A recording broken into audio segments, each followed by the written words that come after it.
All right, cast and crew are leading the way with 11 mentions. Moms are holding strong with 3 shout-outs. God, creator of the universe, 0 mentions.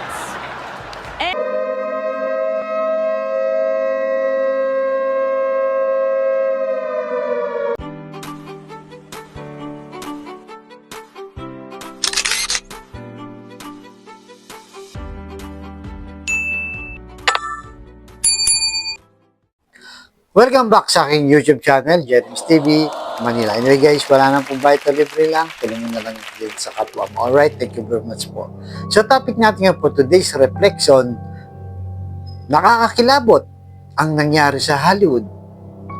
Tila ba may kahintulad sa istorya o sa Biblia na itong Gomora at Sodoma ay parang naulit lang at ito na yung modern time natin. So, kasi ang lahat ng yan, ang marami ang nagsasabi, nagsimula bago masunog dahil sa isang Golden Globe Award na kung tawagin ay sa kanilang mga sikat na Hollywood, mga mayayamang tao, at sa lugar na yan, sa Hollywood, talaga namang mamahaling bahay. Ang unang nakita ko dyan, pinakamahal ay yung nakakahalaga ng 4 billion. Ganun na kamahal yung mga bahay dyan. At lahat sila sikat, di ba? Kagaya nila Lebron James, sila Paris Hilton, Mandy Moore, lahat po. So narito, panoorin muna natin yung nangyaring award bago ang malaking sunog dyan sa Los Angeles, California. Right? Narito na po ang video. All right, cast and crew are leading the way with 11 mentions. Moms are holding strong with 3 shout-outs. God, creator of the universe, 0 mentions. And Mario Lopez, host of Access Hollywood, 1. All right. No surprise in this godless town. So yun guys, napanood nyo, di ba? Grabe talaga yung sinabi nung host na yan, itong si Nikki Glaser. Di ba? Na ang sabi niya ay a creator of the universe. Ibig sabihin, ang naglalang. Wala nang iba kundi ang ating Panginoong Diyos. Di ba? At ang sabi niya, 0 mention. Wala man lang nagbanggit sa pangalan ng Diyos o nagpasalamat dahil nakakuha silang awards. Di ba? So usually po kasi pag nakakuha ng awards, lalo na dito sa ating bansa, ay pinapasalamatan muna ang Diyos bago ang lahat ng sino mang gustong pasalamatan nung nanalo. Diba? Tayo sa mga Iskonians, diba? God first nga tayo, diba? So dahil doon, pagkatapos nung nangyayari ngayon, ay talagang marami na usap-usapan sa social media. At hindi lang yon, hindi pa dyan nagtatapos ang kanilang 0 mention God na sinasabi nila o godless town na bayang walang Diyos. Diba? Parang pinagmamalaki pa nga nila eh. Hindi pa nagtatapos at pati si Pope Francis, ang ating nire-respeto na leader ng simbahang Katoliko na kung saan, di ba, ayon sa ating paniniwalang Katoliko, iyan ang visible, di ba, leader ng ating Panginoong Yesus na nagsimula dito kay San Pedro. Di ba? So, tapos, ginawa pa niyang kanta. Talagang pinagtatawanan siya habang kinakanta niya. So narito yung mix nga video. Panoorin muna natin ulit bago ang ating reaction. Right? This town. There were so many great movies this year, from Wicked to Conclave. Wait, that just gave me an idea.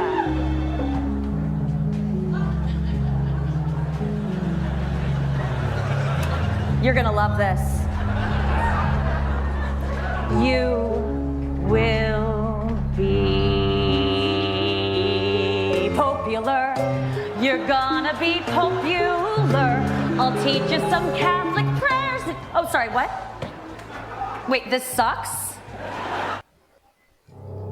So yun guys, napanood nyo, di ba? Talagang pinagtatawanan pa. Hindi na nila nirespeto, binastos pa. Itong ating Santo Papa na nire-respeto ng buong mundo. Di ba? Talagang sa tingin kasi nila itong mga Hollywood, taga-Hollywood na to, sila na yung pinakamayayaman at makapangyarihan. Wala na silang Diyos. Hindi na nila kailangan ng Diyos. Dahil sa dami ng pera, di ba, mahaling gamit, mga kotse, halaas, at marami pa na sa kanilang tingin ay wala nang makakagiba sa kanila. At talagang habang buhay na silang maging maayos ang kanilang buhay. Sa di inaasahan, di ba? Akala nila ay hanggang happy-happy lang talaga sila. Pero yun na nga, kinabukasan lang. Wala pang 24 oras. Talagang sumambulat na ang balitang nasusunog na o wildfire na tinatawag sa Amerika. Wala na silang magawa. Imagine nyo, mayamang bansa, makapangyarihan, di ba? Sila yung talagang halos Diyos ng iba. Dahil nga sa kanilang likas na katanyagan itong United States of America. So, tingnan natin yung ginawa nila, di ba? Mga helicopter, mga bombero, wala talaga silang nagawa na pinapakita lang na walang makakapigil pag talagang ang nature o ang Diyos ang nagbabala, nag-warning sa tao. So, pakita lang po natin yung mga ginamit nilang mga helicopter.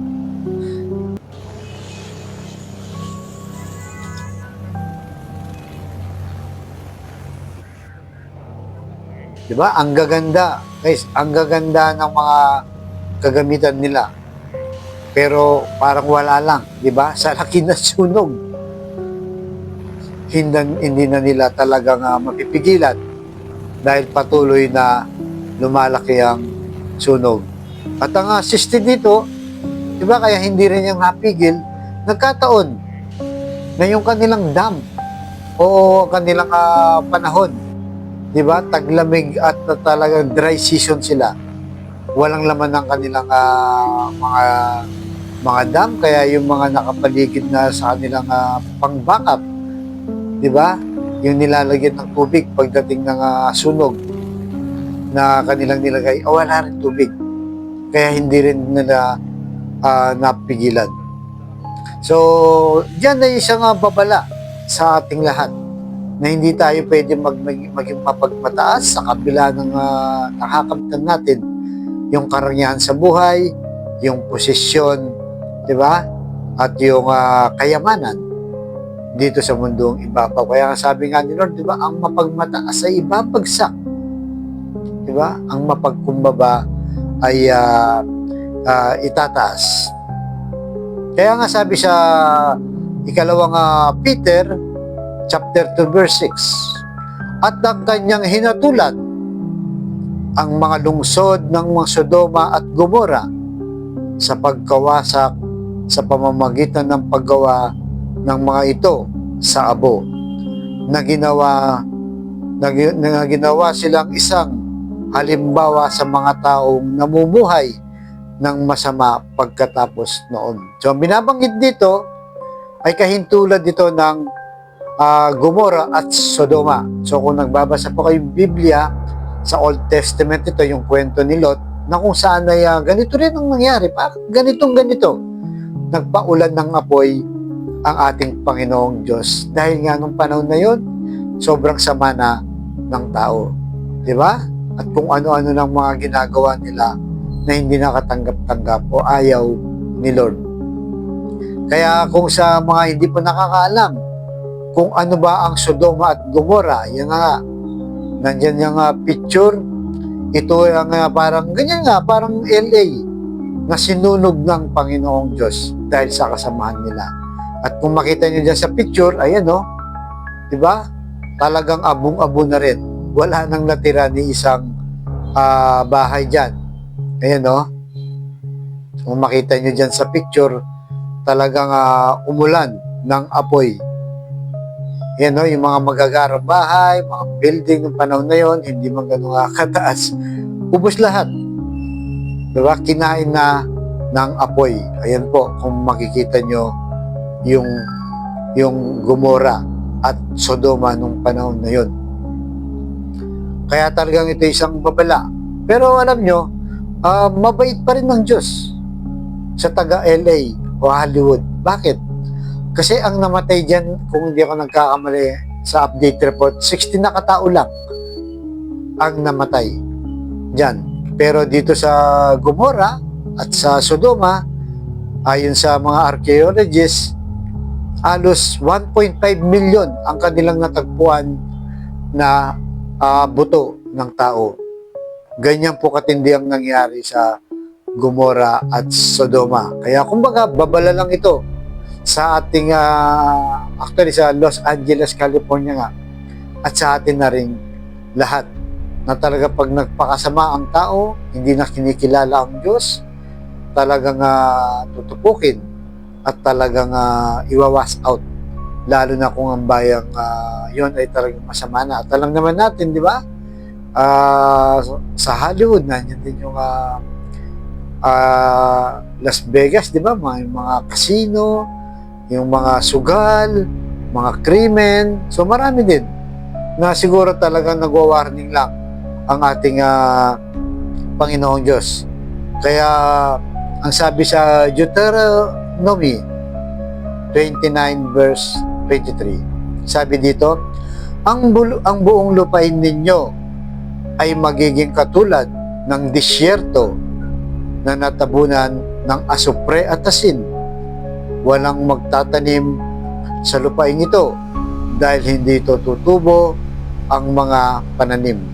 Magiging katulad nito ng pagwasak ng Sodom at Gomorrah.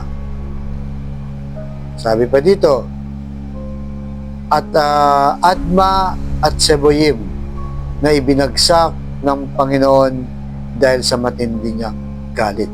So, ibig sabihin, galit talaga ang ating Panginoong Diyos dahil sa nangyari. Kasi parang napaka-coincidence naman, di ba?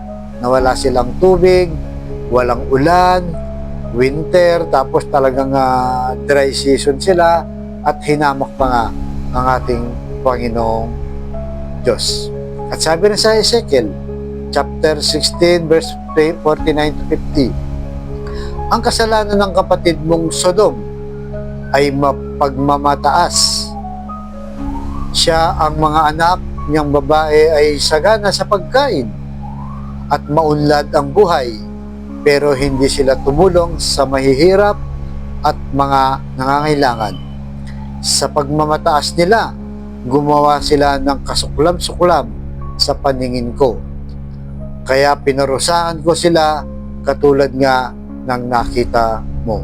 Yun, di ba? Talagang napakalinaw po sa mga Bible verse, yung mga taong mapagmataas, mayabang, walang kinikilalang Diyos, talagang tutupukin. Kaya yung Sodom at Gomorrah ngayon, hindi na pwedeng tanim ng hindi ka na pwedeng magtanim ng mga halaman dahil abo na nga. Wala nang tutubo, kung magpatay na rin ang lupa.